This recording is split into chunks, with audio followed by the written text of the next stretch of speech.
ஒவ்வொரு வெற்றிக்கு பின்னாடியும் உலகம் அறியாத சவால்கள் இருக்க தான் செய்யுது.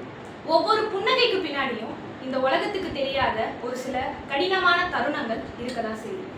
எம்ப்ரேசிங் ஃபெமினிட்டி, பெண்மையை அரவணைப்போம் அப்படின்ற இந்த தேசிய அளவிலான பரப்புரையின் வாயிலாக இஸ்லாமிய மாணவியர் அமைப்பு கேர்ள்ஸ் இஸ்லாமிக் ஆர்கனைசேஷன் திருச்சி கிளை சார்பாக பெண்களினுடைய வாழ்க்கை பயணங்களை, வாழ்க்கை சவால்களை, அதை எப்படி சாதனையாக மாத்தினாங்க அப்படின்ற ஒரு தொடர் தான் அன்ஹர்ட் ஸ்டோரி. இன்னைக்கு நம்ம கெஸ்டா வந்திருக்கிறவங்க யாரு அப்படின்னா டாக்டர் சித்தி துர்சினால், எம்பிபிஎஸ் எம்டி அனஸ்தீசியா. அஸ்ஸலாமு அலைக்கும். வலைக்கும் அஸ்ஸலாம். ஒரு மாணவியாக இருந்து ஒரு மருத்துவராக உங்களுடைய அந்த பயணத்துல நீங்கள் மறக்க முடியாத தருணம் ஏதாவது இருந்தா சொல்லுங்க. மறக்க முடியாத தருணம்னா நான் எம்பிபிஎஸ் ஜாயின் பண்ணது தான். நான் வந்து +2 மார்க்கை வச்சு தான் எம்பிபிஎஸ் ஜாயின் பண்ணேன். அப்போ என்னோட கட் ஆஃப்க்கு வந்து ஃபர்ஸ்ட் வந்து பிடிஎஸ் கிடைச்சிருச்சு. நான் 1 இயர் ஆஃப் பிடிஎஸ் வந்து கம்ப்ளீட் பண்ணிட்டேன். நெக்ஸ்ட் இயர் வந்து அப்போ எல்லாருமே எம்பிபிஎஸ் ரீஅப்ளை பண்ணாங்க. ஸோ நானும் என்னோட அம்மாவோட புஷ்னால நானும் ரீஅப்ளை பண்ணேன். எனக்கு வந்து சீட்டு கிடைக்காது அப்படின்னு சொல்லிட்டு கவுன்சிலிங் அட்டன் பண்ணவும் இன்ட்ரெஸ்ட் இல்லை. எங்கள் அம்மா போய் ஃபஸ்ட்டு 2 ரவுண்ட்ஸ் ஆஃப் கவுன்சிலிங் எங்கள் அம்மாவே தனியாக போய் அட்டன் பண்ணிட்டு வந்துட்டாங்க. 3rd ரவுண்ட் ஆஃப் கவுன்சிலிங் வந்து நானும் எங்கள் அம்மாவும் போகிறோம். அப்போது ஒரே ஒரு சீட்டு தான் இருக்குது. எனக்கு முன்னாடி 10 கேண்டிடேட்ஸ் இருக்காங்க. அந்த 10 கேண்டிடேட்ஸ் எப்படியும் நமக்கு கிடைக்காது, அதான் எனக்கு முன்னாடி 10 கேண்டிடேட்ஸ் இருக்காங்களே அப்படின்னு சொல்லிட்டு நான் அசால்ட்டாக இருந்தேன்.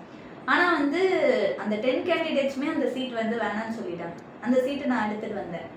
ஸோ அல்லாஹ் வந்து நினச்சா மிராக்கிள் டூ ஹேப்பன். அதுதான் நீங்கள் நடந்துச்சு, ஒரு மிராக்கிள் நடந்துச்சு. அந்த தருணம் வந்து என்னால் மறக்க முடியாது. அல்ஹம்துலில்லாஹ், உங்களுடைய பயணத்தையே நீங்க வந்து ஒரு சவால்ல இருந்து தான் வந்து ஆரம்பிச்சிருக்கீங்க. ஸோ மருத்துவராக நீங்க வந்து அந்த மாறுவதற்கான அந்த பயணத்துல நீங்கள் சந்தித்த சவால்கள் என்ன, அதை நீங்க எப்படி வந்து சமாளிச்சீங்க? சவால்னா அந்த எம்பிபிஎஸ் எம்டியே ஒரு லாங் ஜேர்னி. சூப்பர் ஸ்பெஷாலிட்டி பண்ணணுன்னா 13 இயர்ஸ் ஆகும். எம்பிபிஎஸ் எம்டி ஒரு 10 இயர்ஸ் ஜேர்னி. இந்த 10 இயர்ஸ் ஜேர்னியுமே பேரண்ட்ஸோட சப்போர்ட் எனக்கு நல்லா இருந்துச்சு. என்ன சேலஞ்சஸ் வந்தாலும் பேரண்ட்ஸ் சப்போர்ட் வந்து எனக்கு நல்லா இருந்துச்சு, நல்லா சப்போர்ட் பண்ணாங்க. அதுக்கப்புறம் நான் 12 இயர்ஸ் வந்து ஹாஸ்டலில் இருந்தேன். 12 இயர்ஸ் ஆஃப் ஹாஸ்டல் லைஃப்.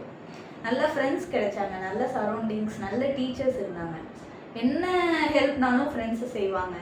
என்ன கஷ்டம்னாலும் ஏதாவது சப்ஜெக்ட் புரியலைன்னா இப்போ யூடியூப் வீடியோஸ் நல்லா வந்துடுச்சு. யூடியூப் வீடியோஸ் பார்த்து சிலபஸ் கவர் பண்ணுவோம். ஃப்ரெண்ட்ஸ் மாற்றி சொல்லி கொடுத்து படிச்சுப்போம்.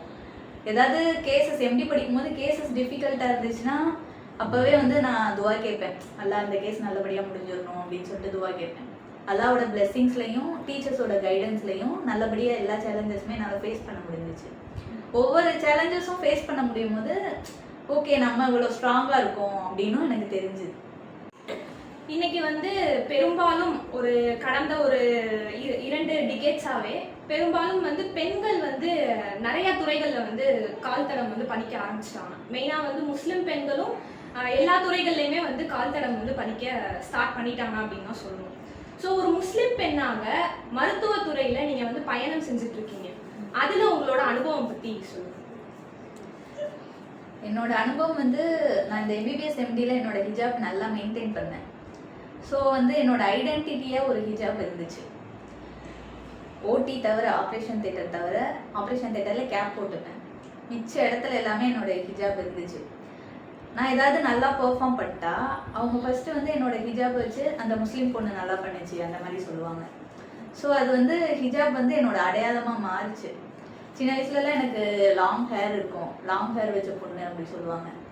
காலப்போக்கில் வந்து நான் ஹிஜாப் போட்டுட்டு இருக்கும் போது ஹிஜாப் போட்டிருக்க பொண்ணு அப்படின்னு சொல்லிட்டு ஹிஜாப் வந்து என்னோட அடையாளமாக மாறிச்சு. அது வந்து எனக்கு சந்தோஷமாக இருந்துச்சு. அந்த ஹோல் கிளாஸ்லேயே நான் ஒருத்தி தான் ஹிஜாப் போட்டிருப்பேன். ஸோ வந்து அந்த கிளாஸில் உள்ள எல்லாருக்குமே எனக்கு தெரியும். ப்ளஸ் வந்து நான் என்னோட கோபங்களை குறைக்க ஆரம்பித்தேன், பேஷன்ஸ் டெவலப் பண்ண ஆரம்பித்தேன், ஃப்ரெண்ட்லியாக எல்லாரோடையும் இருக்க ஆரம்பித்தேன், யாராச்சும் ஹெல்ப்புன்னு கேட்டால் பண்ண ஆரம்பித்தேன், சில டிசிப்ளின்ஸும் ஃபாலோ பண்ண ஆரம்பித்தேன். ஸோ அந்த என்னோட அனுபவம் வந்து ஒரு நல்ல அனுபவமாகவே இருந்துச்சு, பிளஸ்டான அனுபவமாகவும் இருந்துச்சு. ஈமான், கல்வி மற்றும் சேவை, ஒரு மருத்துவராக இது 3த்துக்கும் நடுவில் நீங்கள் பேணின சமநிலையை பற்றி சொல்லுங்கள். சமநிலை பேணுன்னு எனக்கு தெரியல. ஆனால் நான் தொழுகையை விடாமல் தொழுதுருவேன். 5 டைம்ஸ் தொழுதுருவேன். அன்னைக்கு டே ஸ்டார்ட் பண்ணும்போது குரானோட ஸ்டார்ட் பண்ணுவேன். ஒரு பேஜாவது குரான் ஓதி ஸ்டார்ட் பண்ணுவேன். என்னோட ஹாஸ்டல் லைஃப்பில் தான் நான் குரான் தமிழ் அர்த்தத்தோடு ஓத ஆரம்பித்தேன். அது வந்து குரான் வந்து எனக்கு ஒரு துணையாக இருந்துச்சு. அந்த ஹாஸ்டலில் தனியாக இருக்கும்போது குரான் வந்து எனக்கு ஒரு நல்ல துணையாக இருந்துச்சு. என்ன கஷ்டனாலும் அந்த நேரத்துலேயே அல்லாட்ட துவா கேட்டுருவேன். அல்லா கிட்ட எல்லாத்தையும் விட்டுட்டு என்னோட வேலையை ஸ்டார்ட் பண்ணிடுவேன். கண்டிப்பாக அது நல்லதாக தான் முடியும். அதுக்கப்புறம் இந்த 10 இயர்ஸில் வந்து நான் நோன்பை விட்டதே கிடையாது. ரமலானோட நோன்பை விட்டதே கிடையாது.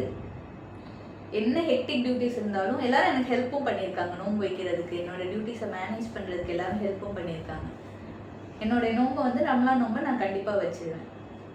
கொஞ்சம் சமநிலையை நான் பேணிருக்கேன்னு நான் நம்புகிறேன். ஹெக்டிக் டியூட்டி அப்படின்னு சொல்லும்போது தான் ஒரு விஷயம் ஞாபகம் வருது. டாக்டர் ஜாப் அப்படின்னாலே வந்து அஃப்கோர்ஸ் அது வந்து ஒரு ஹெக்டிக்கான ஒரு ஜாபாக தான் இருக்குது. ஸோ அந்த மாதிரியான கடினமான சூழ்நிலைகளில் உங்களுக்கு வந்து தைரியம் கொடுத்த குரான் வசனம் அல்லது ஹதீஸ் ஏதாவது இருக்கா? ரொம்ப கஷ்டமாக கடினமாக இருக்கும்போது ஹஸ்புனல்லாஹ் வ நிஅமல் வக்கீல் அப்படின்னு நினச்சிப்பேன். அல்லாஹ் கிட்ட இதை நம்ம ஒப்படைச்சிட்டோம், நம்மளோட வேலையை செய்வோம், கண்டிப்பாக எல்லாம் நமக்கு நல்லதாக தான் ஆக்கி தருவான் அப்படின்னு சொல்லிட்டு அல்லாஹ் ஃபுல்லாக நம்பி அல்லாட்ட எல்லாத்தையும் ஒப்படைச்சிட்டு என்னோட வேலையை நான் பார்ப்பேன். கண்டிப்பாக அது நல்லதாக தான் முடிஞ்சிருக்கு, நல்லதாக தான் முடியும். இறுதியாக நம்மளுடைய நேயர்களுக்காக, மெயினாக இளம் பெண்களுக்காக நீங்கள் கொடுக்கக்கூடிய அட்வைஸ்? இப்போ எல்லாருக்குமே எல்லாமே தெரியும். என்னோட அட்வைஸ்னால் நம்ம ஒரு கோல் வச்சு அதை நோக்கி பாசிட்டிவாக ஒர்க் பண்ணிகிட்டே இருந்து அல்லாஹ் கிட்ட துவா கேட்டுகிட்டே இருந்தோம்னா அல்லாஹ் கண்டிப்பாக நமக்கு அதை கொடுப்பான். இன்கேஸ் அல்லாஹ் அதை கொடுக்கலன்னா அல்லாஹ் கண்டிப்பாக அதோட நல்ல பெஸ்ட்டாக தான் நமக்கு தருவான். என்னோட லைஃப்லையுமே எனக்கு கிடைக்காததை பற்றி நான் யோசிச்சேன்னா அல்லாஹ் எனக்கு அதோட பெஸ்ட்டாக ஒன்று தந்திருப்பான். கிடைக்காததை பற்றி நம்ம ஃபீல் பண்ண வேண்டிய அவசியமே இல்லை. அல்லாஹ்க்கு தெரியும் நமக்கு எதை எந்த நேரத்தில் எப்போ தரணும்னு அல்லாஹ்க்கு தெரியும். ஸோ அல்லாஹ் நமக்கு எல்லாத்தையும் நல்லபடியாக தருவான். எல்லாருக்கும் நல்லதே நடக்கும் இன்ஷா அல்லாஹ். அல்ஹம்துலில்லாஹ். இன்னைக்கு வந்து இஸ்லாமிய மாணவியர் அமைப்பு சார்பாக இந்த ஒரு இன்டர்வியூ அப்படின்றது பெரும்பாலும் நிறையா மாணவிகளுடைய வாழ்க்கையில வந்து ஒரு இன்ஸ்பிரேஷனாக இருக்கும் அப்படின்னு சொல்லிட்டு நாங்கள் வந்து நம்புகிறோம். அது மட்டும் இல்லாமல் ஒரு ஹார்ட் ஒர்க், கன்சிஸ்டன்சி, மெயினாக அல்லாஹ்வின் மீதான நம்பிக்கை மற்றும் துவா வந்து ஒரு வாழ்க்கையினுடைய லட்சியத்தை வந்து அடைவதற்கு ஒரு ஊண்டுகோலாக இருக்கும் அப்படின்றதையும் வந்து நீங்கள் சொல்லியிருக்கீங்க. இந்த ஒரு ஆசமான இன்டர்வியூக்கு ஜஸாக்கல்லாஹ் ஹைர். பாரக்கல்லாஹ். இன்ஷா அல்லாஹ் அல்லாஹ் நம்ம எல்லாருடைய துவாவையும் கபூல் செய்யட்டும். நல்ல சக்ஸஸ்ஃபுல்லான லைஃப் எல்லாருக்கும் அமையட்டும். அஸ்ஸலாமு அலைக்கும். வலைக்கும் சலாம்.